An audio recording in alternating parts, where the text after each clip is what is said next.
pernah datang ke satu pelatihan atau workshop yang di pertamanya itu, di pertemuan pertamanya itu, di sesi pertamanya trainernya nanya, apa masalah Anda yang ingin diselesaikan dalam workshop ini? Atau apa harapan Anda mengikuti workshop ini? Pernah dengar itu nggak? Pernah ya? Ya. Nah, itu adalah bentuk sederhana dari problem based learning. Jadi kita nanya, masalah apa yang ingin diselesaikan di workshop ini oleh Anda? Atau apa harapan Anda mengikuti workshop ini? Coba Mas Rio, misalnya kita lagi ikutan workshop ini, contohnya adalah time management misalnya kita ini ya. Oke, Mas Rio dulu, apa harapan Anda atau masalah yang ingin diselesaikan di workshop time management ini? Kerjaan bisa selesai tepat waktu. Pekerjaan selesai on time. Baik, kemudian Mas Ahmad. Ya, Apa yang ingin diselesaikan dari workshop? Apa yang masalah yang ingin diselesaikan dengan mengikuti workshop time management ini? target tercapai sesuai waktunya. Target waktu tercapai. Yang satu lagi misalnya Mas Wawan. Dapat menentukan prioritas pekerjaan. Dapat menentukan prioritas pekerjaan. Ini misalnya peserta yang lain masalahnya sama kayak gini. Oke, kira-kira pekerjaan selesai on time dan target waktu tercapai itu sama enggak? Sama. Sama. Oke. Sama-sama. Berarti ini saya bahas ya langsung ya. Jadi begini Mas Wawa, Jadi begini Mas Rio dan Mas Ahmad Rifai. Pekerjaan selesai on time dan target waktu tercapai itu prinsipnya adalah bla bla bla bla bla. Tipsnya seperti ini, seperti ini, seperti ini. Nah, selesai? Selesai misalnya gitu ya. Oke. Masalah dia selesai itu, masalahnya Mas Rio dan Mas Ahmad Rifai selesai. Oke, sekarang kita masuk ke menentukan prioritas pekerjaan. Nah, caranya menentukan prioritas pekerjaan tuh bla bla bla bla bla bla. Kita bisa pakai Windows-nya apa? Penting dan mendesak gitu ya. Penting dan mendesak. Kita pakai kuadran itu. Set, selesai. Beres tuh. Padahal materi yang sudah kita siapin itu slide-nya banyak sekali, tapi tidak kita buka. Karena problem yang benar-benar dihadapi oleh peserta adalah 3 poin ini. Loh Pak, singkat dong pelajarannya. Ya memang gitu. Problem based learning itu dia straight to the problem begitu. Itu yang harus diselesaikan gitu. Jadi kalau misalkan ketemu gap kompetensi dari hasil TNA, oh masalahnya masalah komunikasi, langsung aja to the point. Apa yang masih harus diperbaiki dari komunikasi Anda bersama dengan customer atau dengan klien? Suka menghadapi masalah-masalah apa? To the point aja.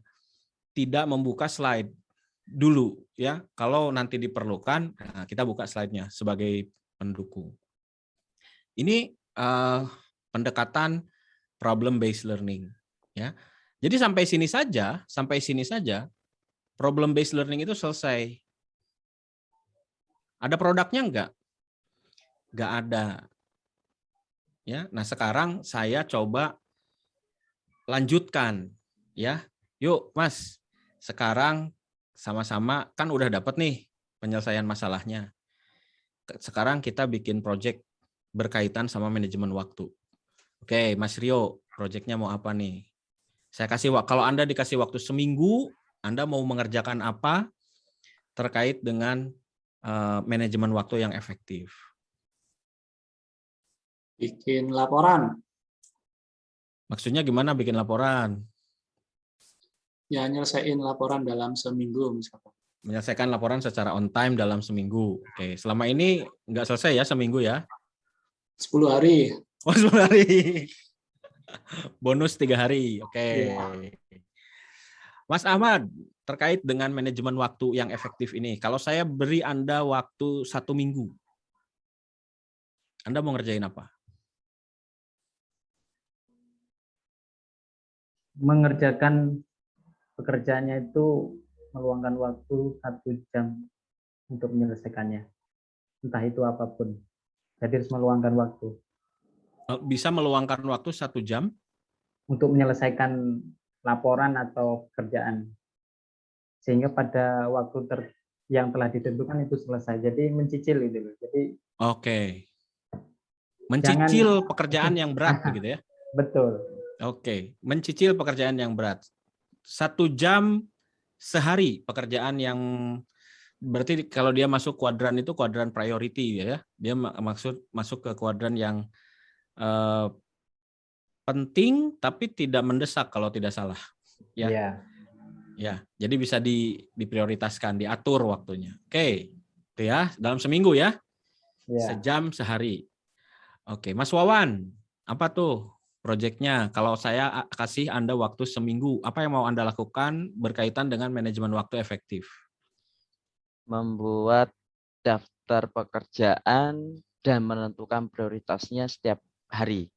Jadi setelah dikasih tahu itu, kemudian setiap hari dicoba terus buat list pekerjaan, kemudian dibuat prioritasnya.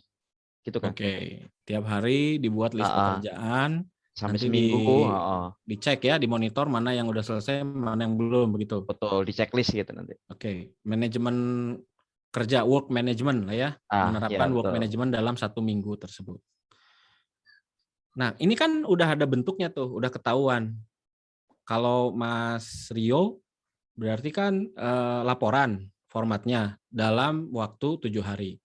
Kalau Mas Ahmad bentuknya adalah pekerjaan yang dicicil tuh kan dalam sejam, ada dokumennya, bukti pencicilannya itu ada. Bukan pencicilannya, pencicilan. Mas Wawan, ada nggak buktinya? Ada, checklist itu prioritas. Waktunya adalah seminggu. Nah, yang seminggu itu jadi project gitu. Awalnya kan problem, terus karena kalau problem itu hanya terbatas pada ide, dia nggak jadi apa-apa. Terus saya lanjutkan jadi project gitu. Projectnya adalah berupa ya tadi memperbaiki. Itu Mas Rio gitu ya ininya apa namanya kaitannya antara problem sama project based learning PPBL gitu. Jadi kalau menurut saya di zaman sekarang udah nggak apa namanya udah nggak relevan kalau misalkan dipisah-pisah ini problem based learning ini project based learning. Kalau saya ngelihat sih Pak satuin aja gitu, satuin aja. Ya semuanya kan akan lebih bernilai kalau basisnya adalah problem. Ya kalau kita tahu problemnya, bikin solusi, bikin sesuatu itu kan jadi lebih bermanfaat gitu. Gitu. Terus yang kedua tadi pertanyaannya apa? Satu pertanyaan aja jawabnya panjang. Yang kedua Keren, adalah Pak. Keren. concern waktu tadi, Kang. Concern waktu, maksudnya tuh lupa saya Jadi tadi. misal tadi kalau saya ngerjakan laporan harusnya targetnya seminggu kan ya. Terus saya ternyata nggak bisa. Atau saya Oke. Ya. Nah, ini. Jadi gini, project based learning itu apa namanya? Bukan ngejar projectnya gitu loh. Walaupun dia harus ada karya ya, harus ada karya. Sebenarnya bukan ngejar projectnya, tapi ngejar knowledge, tetap ya kompetensi.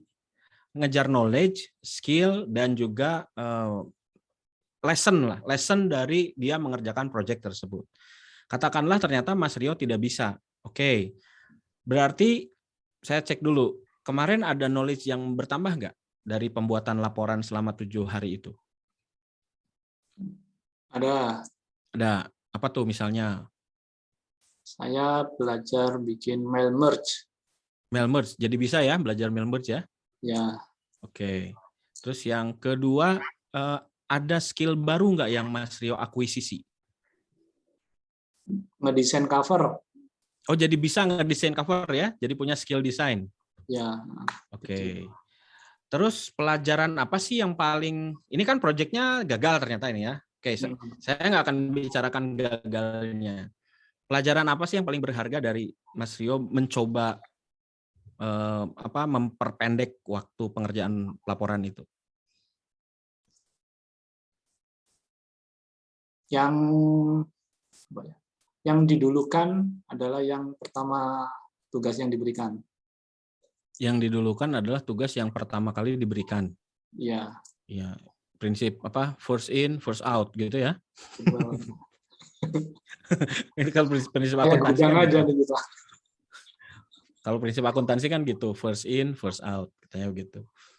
Ya, nah lesson yang 3 ini, satu knowledge yang bertambah, skill yang berhasil dimiliki, pelajaran berharga apa yang didapat dari pengalaman tersebut. Sebenarnya ini yang ingin kita dapat gitu. Yang paling penting dibalik dari proyeknya itu gitu. Karena kita tidak sedang tidak sedang membuat proyek yang real, tapi kita belajar melalui proyek tersebut. Nah, memang gini, saya akuin ya, project based learning ini suka dikapitalisasi, istilahnya kapitalisasi. Dititipin kan? Kenapa? Dititipin. Iya. Ya. Jadi dia dititipin kepentingan-kepentingan gitu. Ini jangan-jangan anak-anak baru nih yang lagi pada belajar, mereka pada bisa nyelesain masalah kita. Ya, seru mereka bikin. Itu banyak banget kayak gitu. Ya emang begitu umumnya. Ya.